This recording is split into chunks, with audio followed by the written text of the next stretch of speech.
So with anything you're doing, when you're thinking about trying to find these muscles again and get them working, as I said, get that alignment first.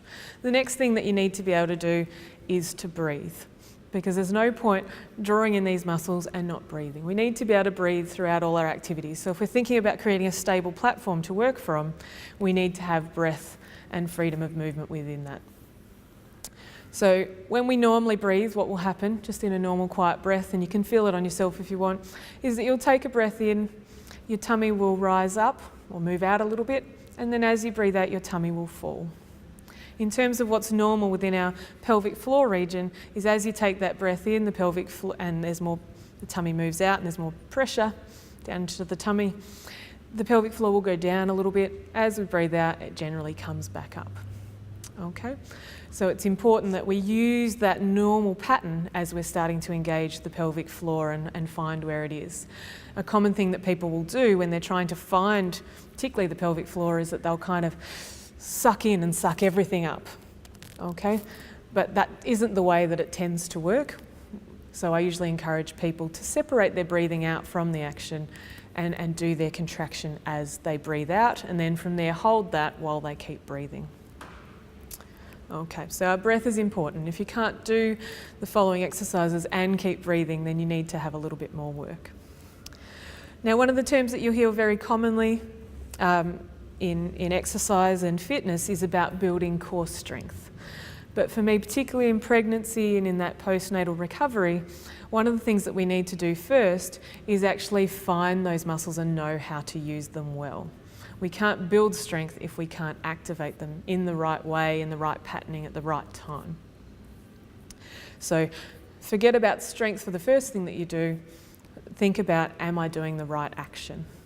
Okay, so we're going to start with our pelvic floor. It's a good place to start because if our pelvic floor is working well, we'll often bring in the deep abdominal muscles and the deep spine muscles within that. And if we're breathing with that, it also ensuring that when we have those changes in what our main breathing muscle, our diaphragm's doing, we've got a good platform to work from with our exercises and that synchronous control between all those muscles.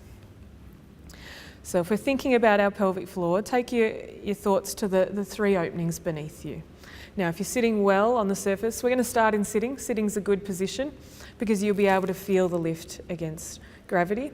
It's also good to be practicing in more upright positions because that's where you're going to need it the most. However, if you're really struggling with this, moving to lying down positions or more supported positions may help you if you're having trouble finding it. And we'll go through those shortly, but we'll start in sitting. So take your mind to those three openings beneath you. Just think about them as you're doing a few normal breaths. Don't try and do anything, don't try and work too hard. Okay.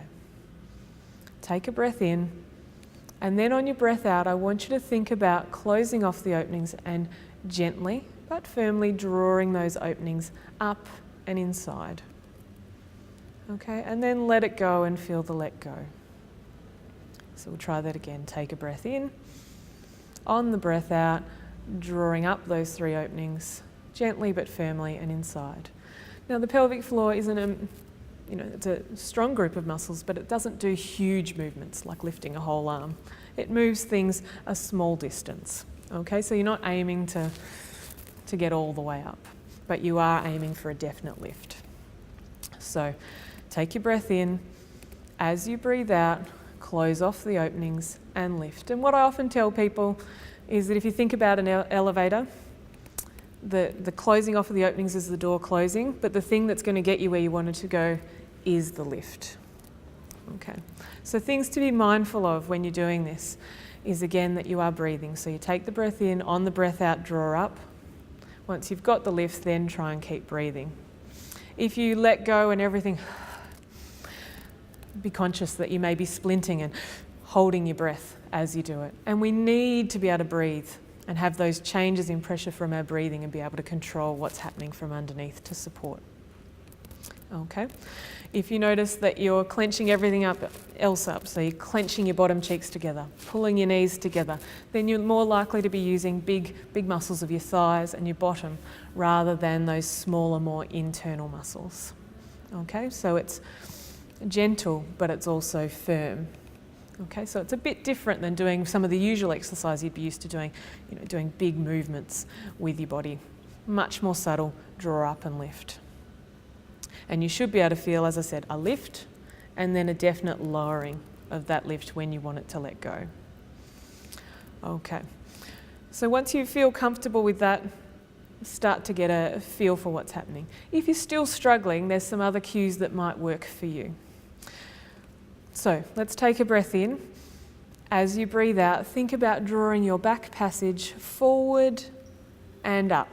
So drawing up each of those 3 openings, but on a direction forward and up. It's almost like a plane taking off from the back passage. Okay, so for some people, because you can usually feel a lot more coming from that back passage on your pelvic floor, it's a stronger feeling. That's an opening to start really understanding where your pelvic floor is going from. But it's important that we get all 3 openings lifting with that. Okay, so try that again. Take a breath in. As you breathe out, drawing up and forward, and then let it go and feel that lower and relax. It is really important that you feel a lower and relax. Often we've got so used to hanging on and trying to control things and turn on that core and brace everything that people often have trouble with that letting go.